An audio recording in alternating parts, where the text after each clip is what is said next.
Ito guys, kung mapapansin ninyo, ayan o, pinatungan niya lang ng backlight. So i-test natin to kung nasan yung mga mga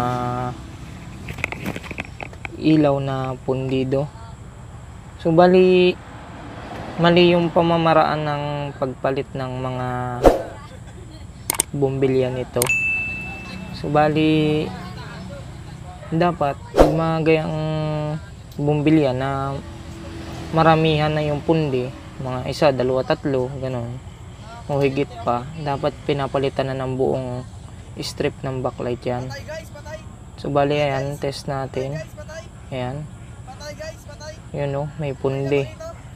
Bali yung isa pundi dito sa taas natin i-test ko. So bali ayan, pundi to. Tapos may ilaw to eh. Ayan. Oh, pundido din to, dalawa. Tapos tong isa, okay. Yung isa naman, pundido yung isa. Yung isa nagbiblink lang pero ano. Ayan, ito dalawa. Yung pinatong niya, okay pa naman. Tapos yung isa mabubuhay tapos mamamatay. Itong isa naman nabubuhay. So guys, pasensya na kayo dito sa video ko kasi napakaraming tao dito. Walang mapaglagyan ng maayos ng camera para makuha na natin ng maayos na video. Tsaka madilim siya. Gawa ng naandito ako sa lamesa na nagiinuman kasi habang ginagawa to. Nagiinuman kami. Medyo maingay kaya nag voice over na lang ako. So check natin yung itong mga backlight. Ayan. So bali may 236 ako dito na 236 na voltahe ng ating tester. Ayan, umiilaw siya. Ayan. So bali 5 volts. Pagdating dito sa nilagay niyang ilaw, so ayun 2 volts. So maling pamamaraan yun yung ginawa nung gumawa nito, na nagpalit siya ng backlight na hindi same volts yung ginamit niya. Dapat kung nagpalit kayo ng bawat bumbilya, dapat same volts. Kung 5 volts yung original, dapat 5 volts din yung ipapalit ninyo.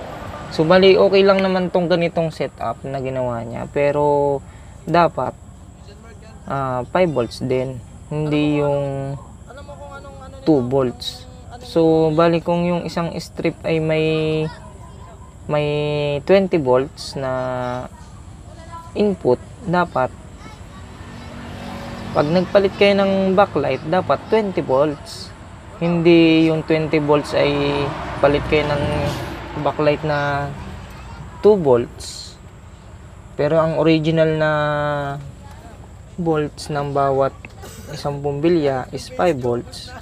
Magkukulang na siya ng mababawasan siya ng supply, bababa yung input voltage na kailangan ng ating backlight. So bali kung 20 volts na nilagyan mo siya ng backlight na 2 volts, so bali halip na 20 volts, baka mga 18 volts na lang yun, 17 volts yung ganun. So bali hindi pantay yung kanyang voltahe. So bali ito yung backlight kong pamalit. May baon ako guys, malayo kasi yung home service ko eh. Bali hindi ito naman yung talagang TV na gagawin ko dyan. So bali backlight din ng problema nung nung TV ginawa ko nung una, backlight driver ginawa ko nung una. So bali naayos ko na yun, hindi ko siya na videoan guys kasi yung wala kasing kuryente doon, masyadong madilim kaya hindi natin makita. So bali gamit lang ako ng inverter dyan dun sa ginawan ko, kaya hindi ko na siya na video. So bali ayan to mga pamalit kong backlight. Ayan. So bali dalawa yung backlight niya dito, makikita ninyo dalawa yung backlight niya, pero Itong dala kong backlight, 5 volts bawat isa. So bali, kung bibilangin natin tong original na backlight niya is 7 bulbs. Tapos ang ipapalit ko dyan ay 5 bulbs. So bali okay lang naman siya.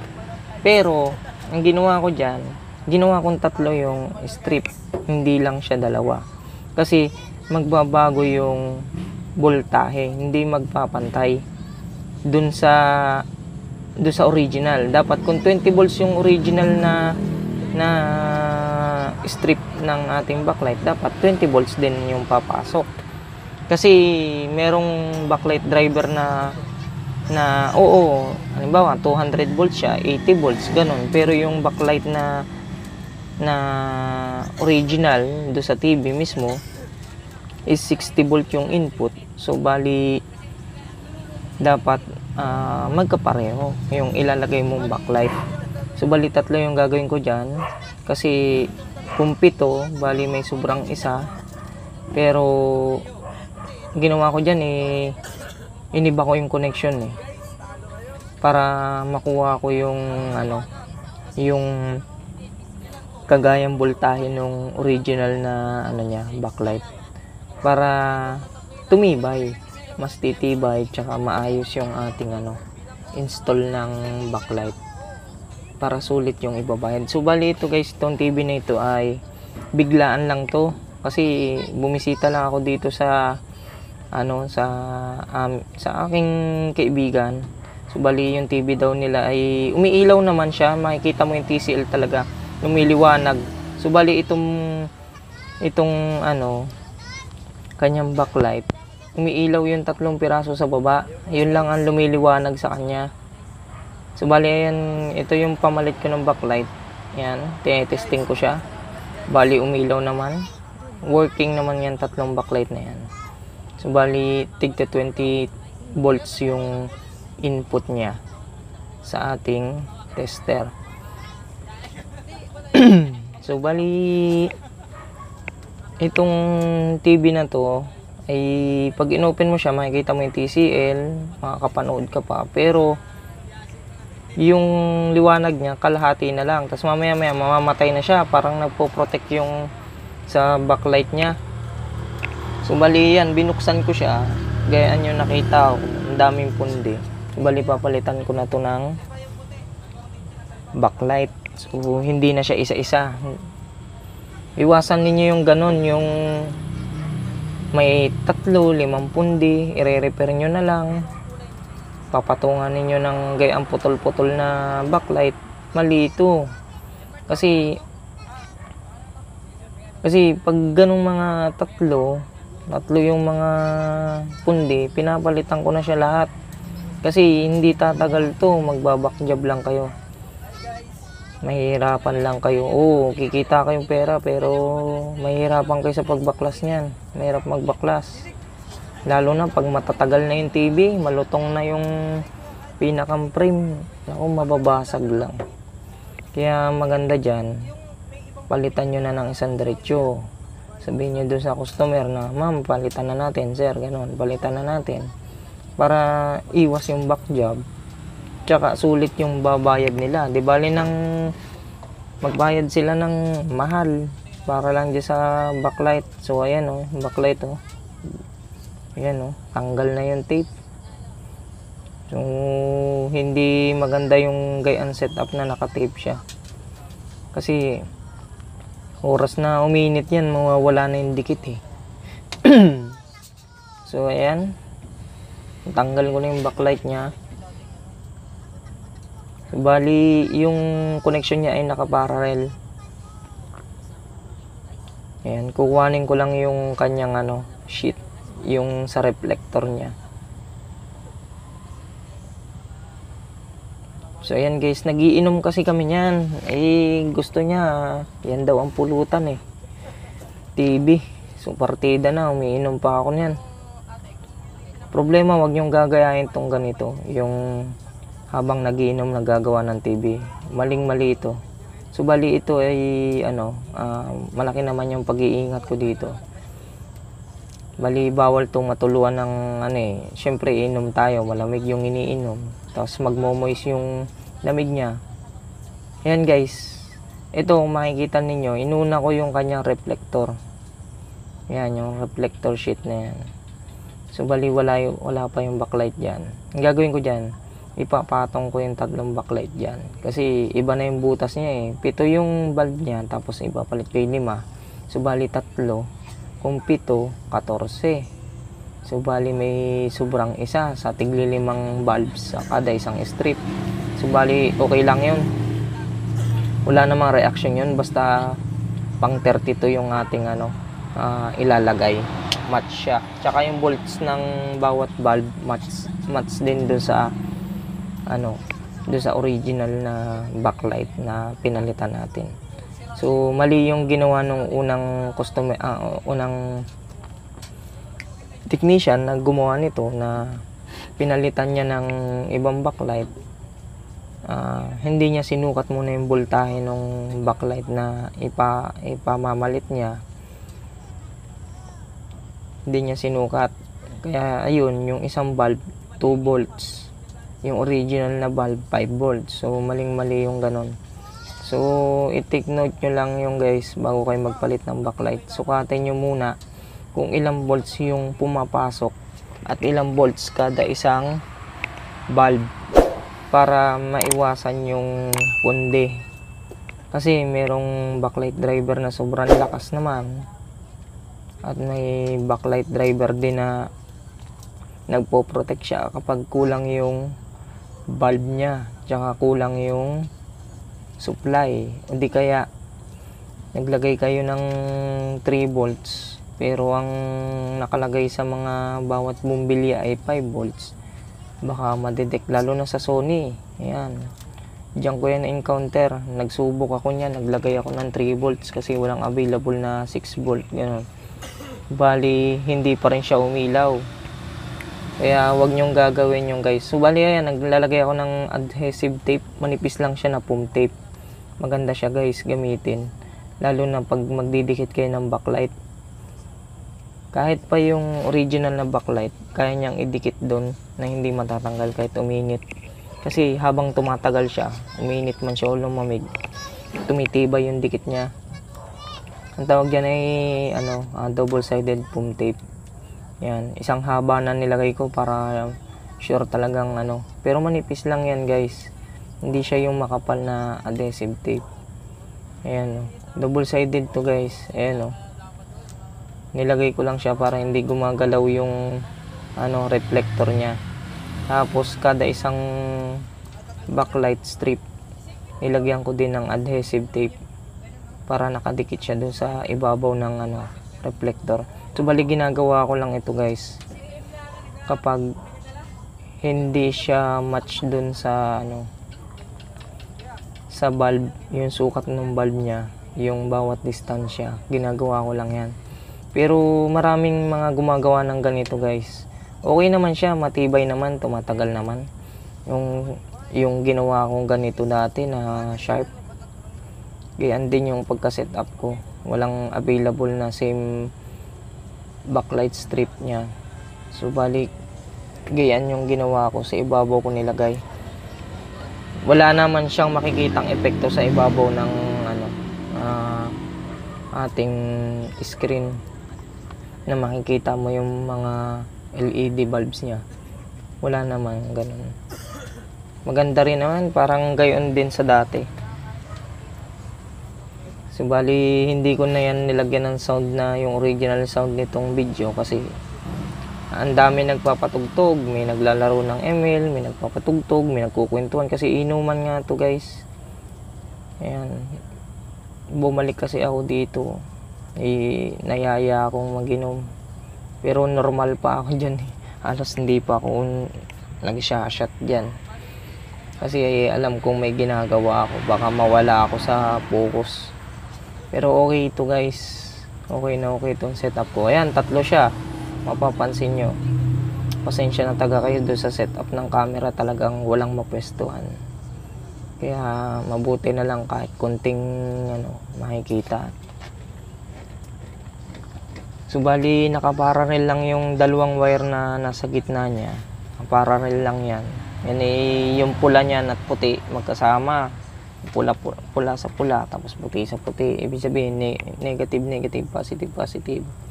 So, bali, iniba kong connection yan. Itong ating connection. Bali, series parallel ang ginawa ko dyan. Para makuha ko yung exact na voltage input nung ating backlight na pamalit doon sa ating original na backlight. So bali yung sa original na backlight nito, itong dalawang backlight niya. So bali ang pumapasok doon ay mahigit na sa 25 volts. Kung tutusin, 25 volts yung pumapasok doon sa original backlight niya. So bali kung dalawa, bali 50 volts kung sakali, kung 25 volts. So bali lang to, ang nilagay ko dito ay 3. Susukatin na lang natin kung ilang volts yung bawat isang strip nito. Pero guys, sinukat ko yung nito, hindi ko lang napakita sa video. Sinukat ko yung voltage output ng backlight driver. So bali hindi naman siya exact doon sa sa talagang voltahe ng backlight, yung original ng backlight nitong TV. So bali ang nakalagay diyan ay 300 volts do sa output niya dito sa TCL, kasi may sarili siyang backlight driver na high voltage talaga, hindi siya yung 12 volts. High voltage talaga siya na ang mga siguro nasa 280 volts yung kanyang hindi ko matandaan kasi nawala na, nalasing na rin ako kagabi pagkatapos nito. Pagkatapos nito tuloy inom na ako hindi ko na natandaan, pasensya na kayo. Yan guys, i-connect ko lang itong tatlong backlight na to. Tapos itetest natin yung bawat voltahe ng isang backlight strip. So bali ito guys pasensya na kayo kung para do sa mga ibang viewers diyan na hindi sila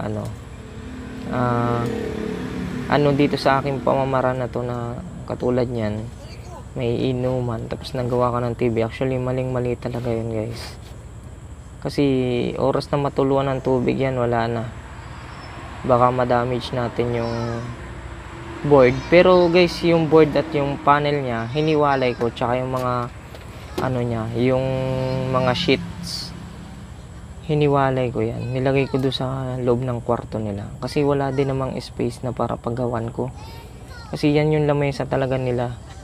Wala namang ibang mapapaganuan doon, mapapagawan sa loob ng bahay nila, kasi medyo maliit yung bahay nila nakabukod kasi yung kusina nila, kaya dyan na din ako naglagay. So bali may assistant ako dyan, mga kaibigan din. Ayan. Pero nais kong itong TV na to mga alas 7 siguro ng gabi umpisa, tapos din mga mga 40 minutes tapos na. Matagal na nga yung 40 minutes dapat 30 minutes to pero mas maganda yung matagal para pulido yung ating gawa. Huwag nating madalin yung trabaho natin, huwag nating isipin yung kikitain natin habang tayo ay nagre-repair, kasi dapat ang iniisip natin itong ginagawa natin, kasi prone tayo sa mga nito electricity, baka makuryente tayo o kaya makasira tayo sa pagmamadali natin. So bali lang guys, easy lang kayo sa paggagawa yan, huwag kayong mainip. Yan, huwag kayong maiinip. Isipin ninyo yung inyong ginagawa. So bali sa akin guys, ako yung isang technician na halimbawa may kakilala akong technician, hindi niya kayang gawin, sinasalo ko, ako na yung nagsasuggest. Kasi yung mga hard trouble, yan ang gustong gusto ko. Yung mahihirap na sira, mga mahirap na trouble, yan ang gustong gusto ko guys. Kasi gusto kong matutunan yun para next na ma-encounter ko, alam ko na kung anong gagawin ko. So bali yan, sukatin natin to. Ayan o, testingin natin bawat isang umiilaw. Ayun o, umiilaw siya o. Ayun. Sukatin natin to kung ilang volts. So yan, set up lang yung ating backlight tester. Masyadong malayo yung camera eh. Ayun o. Okay naman tong kanyang backlight. So bali yung dalawa dito, pinararel ko, tapos yung isa lang ang siniris ko para makuha ko yung tamang voltahe ng ating backlight para iwas pundi, tsaka hindi agad madaling masira guys. Ang mga laking advantage nito guys, pag mga ganitong setup, siya, hindi umiinit ng sobra yung ating backlight pag ganitong setup.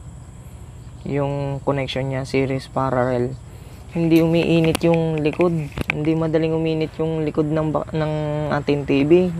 Kung hiipuin ninyo, hindi mainit. So bali less na tayo dun sa buhay nung backlight. Less na tayo dun, baka halip na 3 years, ganon, baka mga 4 years, ganon. So bali may ginawa ako nito, matagal na, may 1 taon na siguro, hindi pa ulit na sisira. Kasi pinalitan ko lahat eh. 1 pundi lang, palit ko na lahat.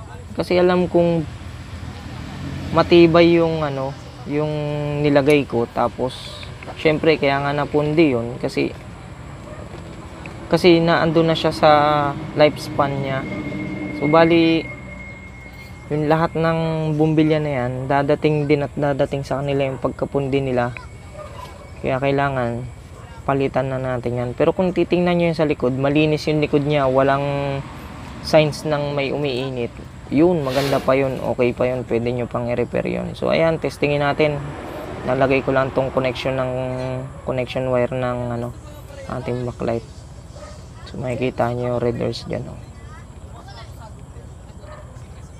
Ayan guys, hindi ko lang to alam kung magpo-protect to pag wala yung panel niya, pero itry na lang natin kasi mahirap ilagay yung panel agad kapag kapag tetestingin, baka mamaya hindi umilaw, magbabaklas na naman tayo.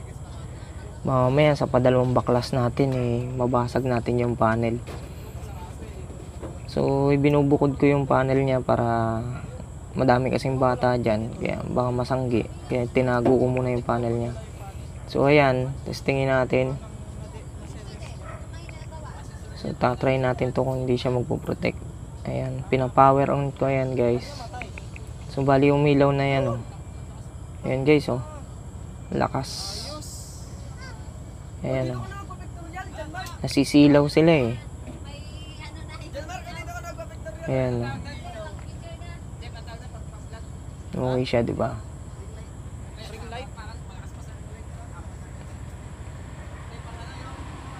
Ayan. Wala yung panel niya, guys. Ayan yung kanyang mainboard, nakadikit. Yung mainboard niya, guys, TCL itong TV na to, pero mainboard niya ay pang Skyward. Pang Skyward tong kanyang board. Ayan. So bali okay yung backlight natin. Ayan, pinatay ko ulit para naman i-set up ko yung kanyang panel.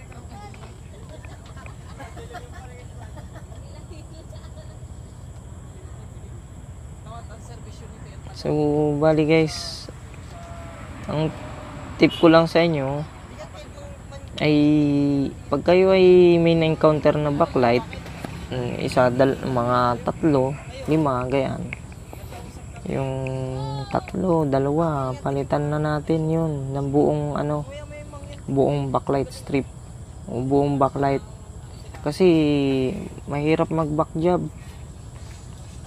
Kasi mamaya pa 2 baklas mo, mabasag mo na yung panel, delikado ka sa customer, magbabayad tayo niyan.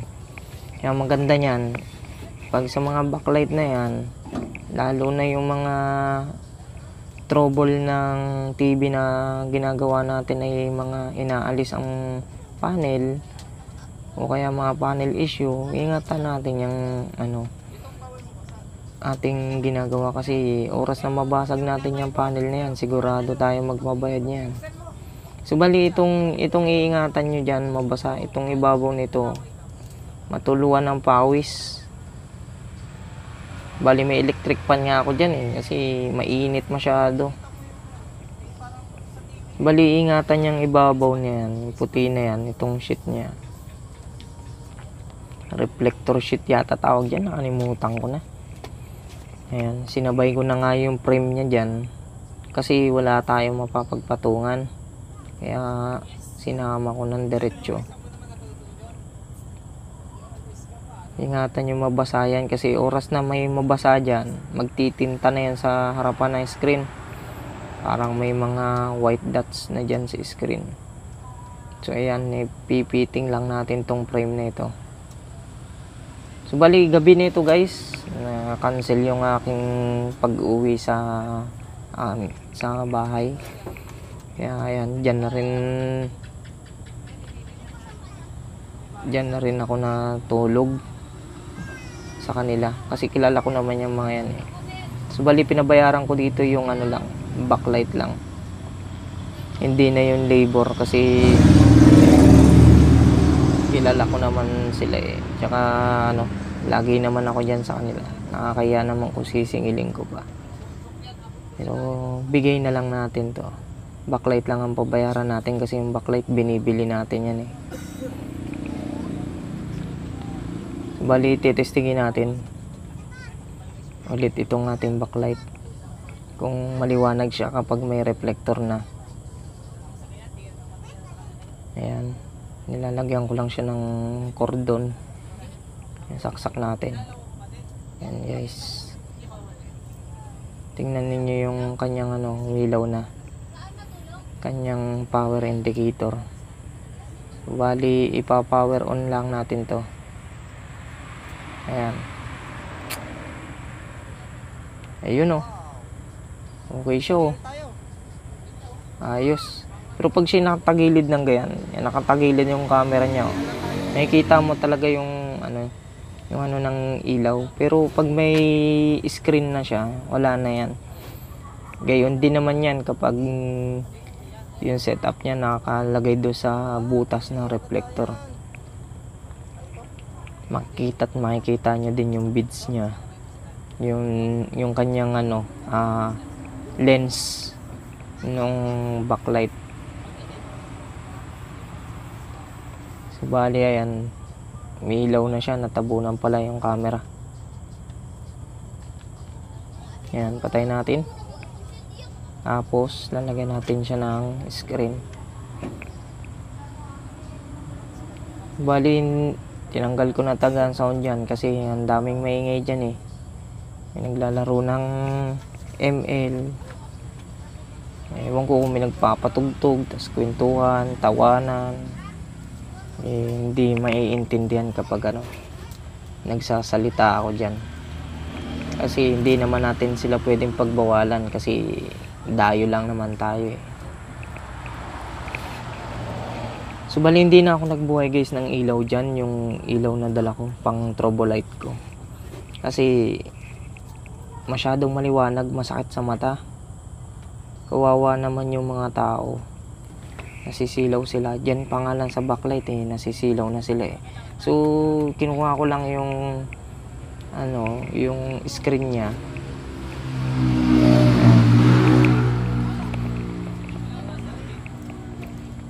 So pasensya na kayo doon sa mga dumadaan sa sakyan, kasi malapit kami sa kalsada.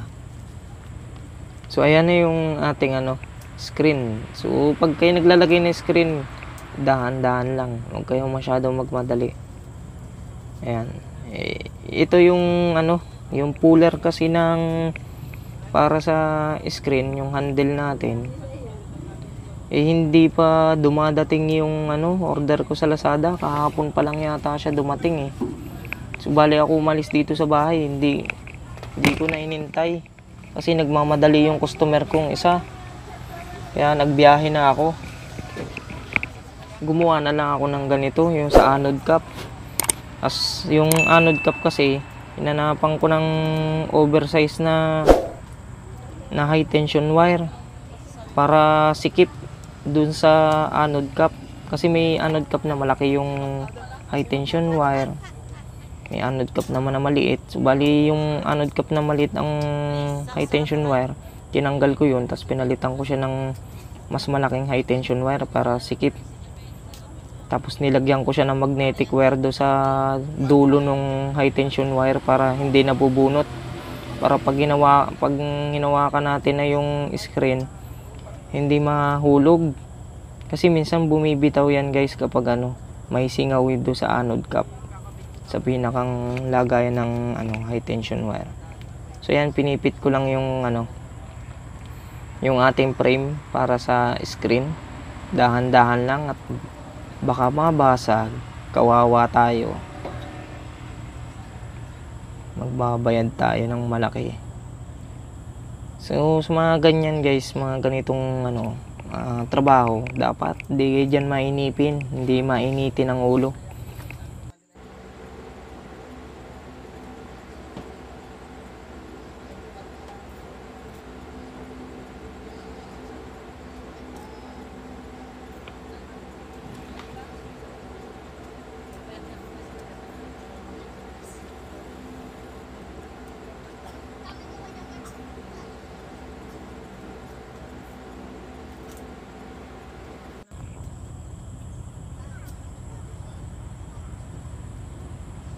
So ayan guys, tinawag ko na yung TV niya. So bali ilalagay na lang yung back cover niya, main board. Set up na lang yung main board niya. Ayan. Medyo gipit na gipit talaga ako sa space kasi wala silang magandang space dyan eh. Nagpapagawa pa lang sila ng bahay.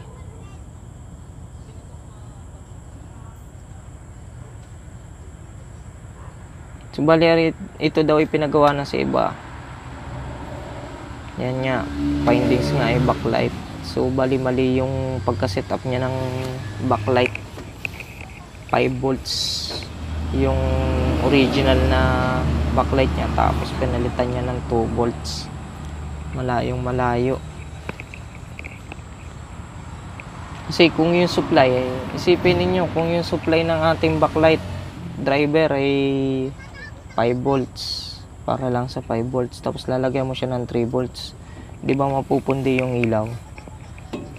So bali dito naman sa backlight driver, nagbo-boost naman siya kaya walang problema eh. So bali yan guys, nalagyan ko lang siya ng tornilyo para dun sa ating back cover. Ayan, ito na yung kanyang back cover. Ayan, ulit natin ng tornilyo. So, bali titestingin na lang to guys.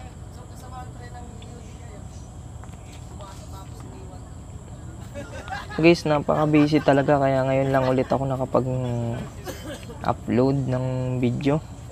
Napaka busy talaga, may kailangan talaga akong unahin eh.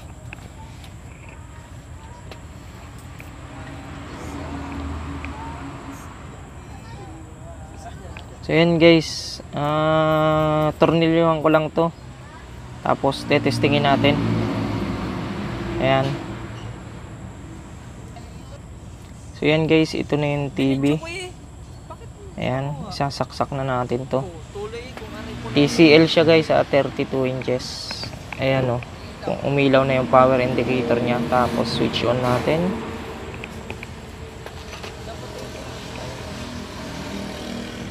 Hintayin natin mabuhay. Ayun, lumabas na yung TCL niya. Papanoorin natin. Ayan o, buo na yung liwanag niya. Hindi katulad na kalahati lang yung liwanag niya. Yung dito lang sa may bandang kamay ko na ito, may liwanag. Do sa ibang part wala na. So bali yan guys, set upan na lang siya ng audio video. Nakasignal kasi sila eh. Bali may mas malaki pa silang TV. TCL din na 60 inches. So bali ito yung kauna-unahan nilang TV eh.